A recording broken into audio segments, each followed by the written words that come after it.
Hello guys, welcome back to my channel. Today we're going to be doing a review of the Tier 6 American Premium Tank, the Fury. So, as I do with these reviews, I'm just going to give a bit of my personal opinion about it. I absolutely love it. I think it's great. It is honestly one of my favourite tanks at the moment. Honestly, I don't know why. I just think it's great. So we'll just take a quick look into the modules and stuff like that of the tank. If you guys didn't know, obviously this was obviously for the film Fury, which came out a couple of years ago now, which is also a great film. So yeah, right, let's get into the module, shall we? So we have 774 hit points, sorry, which is quite a strange amount, to be honest. 774, but whatever floats their boat, I suppose. With a max speed of 48 kilometers an hour, which is alright, to be honest. It's not too good, but it's not terrible either. It is one of these slower medium tanks. An engine power though of 520 horsepower, which does get you to that top speed very easily, and you will reach that top speed. So, as we can see, look at the engine quickly. We have a 4GA8 engine, horsepower 520 as stated before, and a horsepower to ton ratio of 17.27. That doesn't seem all that great, but however, the terrain resistances are okay, and you will reach that top speed very nicely. Top forward speed, as we said before, 48 kilometers an hour, not too bad, not too slow. At all really. Top reverse speed 18 kilometers an hour, very nice. You can get out of situations, you can fire. This is, I think, what this tank is best at is just pop in, out, shoot, just stuff like that, just like pop in and out tactics, stuff like that. Due to this tank's crazy DPM as well, but we'll get on to more of that in a second.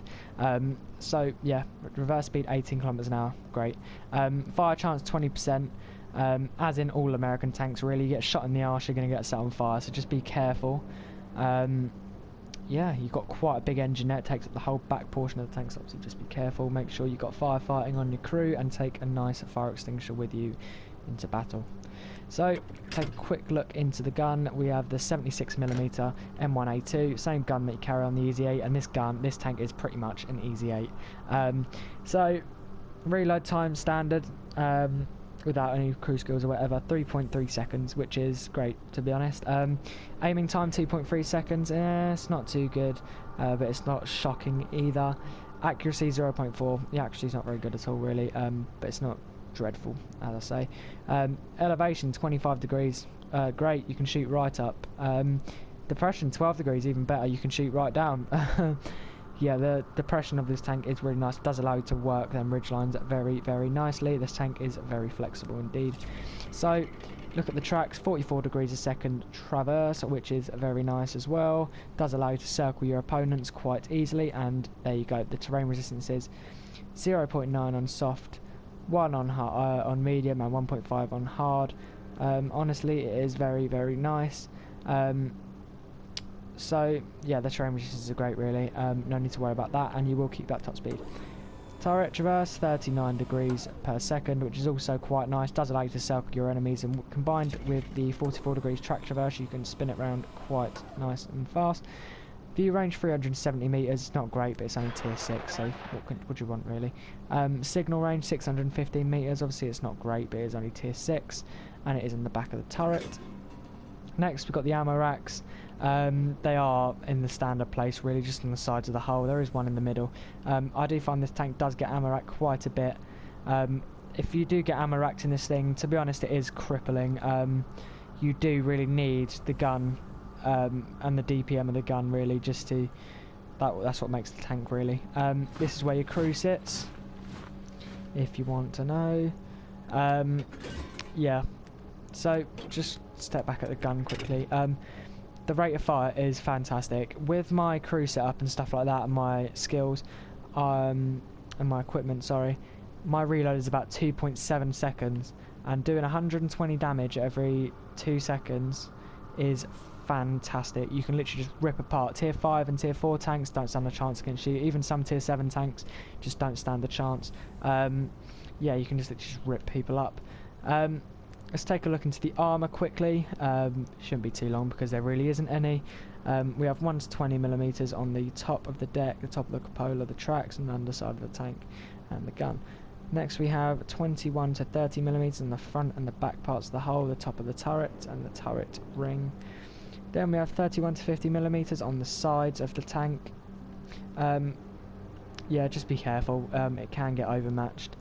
Just be very, very careful. Then 51 to 70mm on the upper glacis part of the tank and the sides of the turret. The turret can be quite bouncy, to be honest, depending on where it gets shot, especially when using a gun depression.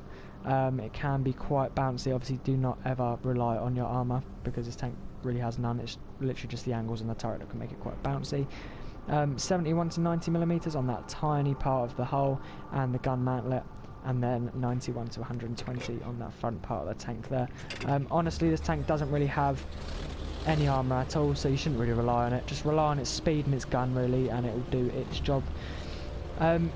So we'll just take a quick look into the equipment that I use. I use a medium caliber tank gun rammer, improved vents, and a vertical stabilizer.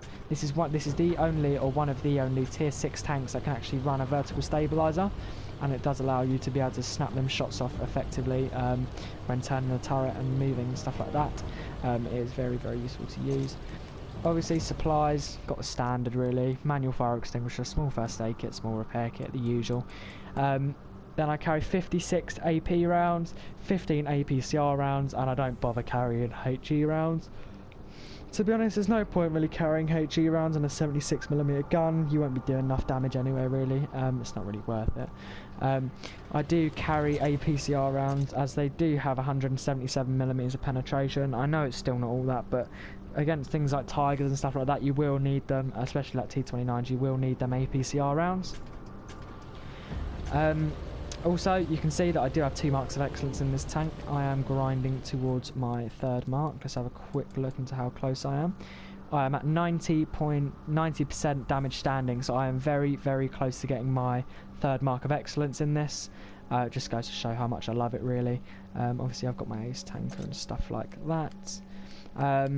Anyways, guys, I think that is enough for the garage review. We will get back when we are in some gameplay. Hello guys, and we are back for our replay for this quick review. So as you can see, the map is Liberty Falls. We are in the Furies, me and Havoc again. It's a standard battle. We are top tier, as you can see.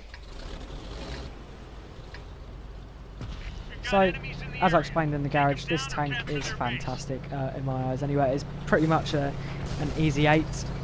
Yeah, it's pretty much just an easy 8.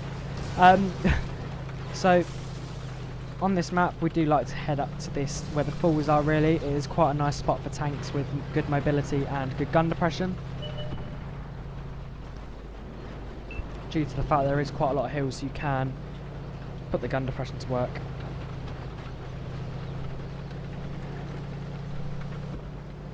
So we're just going to push up to this little spot here. We can hopefully put a few shots into the tanks on the other side of the valley. We see the Chaffee, 1 into the Chaffee, and Havoc takes him out. Then we see the T150. We're not going to have much chance really penetrating from this distance, so we just load some APCR rounds, which have 177 penetration, I believe, and we managed to take him out. So as you can see there, a minute in, we've already got 4 damaging ribbons and a kill. This tank was on sale for quite a while, to be honest, with the release of the film Fury, which was actually a great film. It is not in the store anymore, but I do hope they will be releasing it soon, just because I know a couple of my friends would really like this tank. So as you can see now, we managed to rip apart the A43 there. And here's where I made a mistake. We put 1 into the G1R, and we eat 1 from the tier 5 German tank destroyer. That tank does have a very nice 88mm gun, and that tank is really just silly on a tier 5. So as you can see, we missed our first shot, but we do manage to take him out. So 2 minutes into the game, 8 penetrations and 2 kills. Now we see a Bogatyr. For the guys on PC, and you don't know what the Bogatyr is, it is literally a KV-220 with a fancy paint job. I think it was an exclusive. It used to be exclusive for players from Russia who bought the World of Tanks PlayStation 4s. The World of Tanks consoles. That was a special edition. But they did have an earn up for it quite recently where you could earn yourself a Bogatyr, and they have put it in the store now. It's not one of the tanks that I really wanted to pick up, but it is what it is. So, as you can see, the mobility and the fire rate of this tank is just absolutely amazing. Now we're just putting pressure on this AMX-13 F3. One in. As you can see, the reload's just insane. Managed to put one more in. He did take a nice big hit from the Hellcat there. Thought he was going to take us out, but we do manage to put one more shot into him before he takes us out. Now the OR experimental, 560 metres, straight in. As you can see, the shell velocity is quite a small gun, so the shell velocity on this tank isn't too good at all really. It is quite hard to lead your shots. Once you do get used to it, it does become a lot easier, as with most tanks. So we've got 150 hit points left. There is 4 remaining tanks. I just see the accuracy. Shot went miles off. So we've got 15 penetrations and 3 kills. Here we're just going to demonstrate the pure speed of this tank. 50 kilometers an hour going downhill.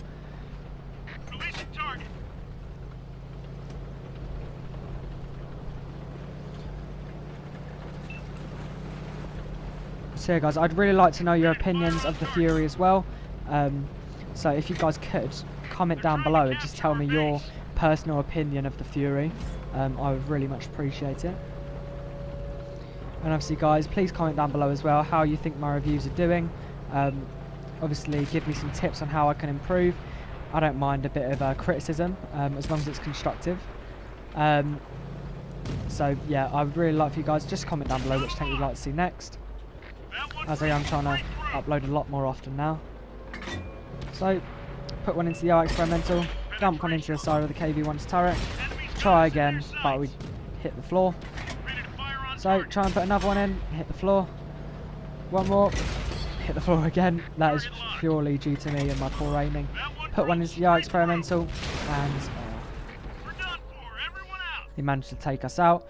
Not too bad though. We did manage to get 18 penetrations, 3 kills, 4 critical assists, 5 spotted hits and 2 spots ourselves. So it is actually quite a nice game for the Fury. 18 penetrations is quite a lot, to be honest, for a tier 6 medium tank. As you can see guys, 1,871 damage. Not a crazy game, but I will be uploading more replays of the Fury soon. Anyway guys, I hope you enjoyed this quick review of the Sherman Fury. Thanks for watching. Please like, comment and subscribe. And please comment down below which tank you would like to see next.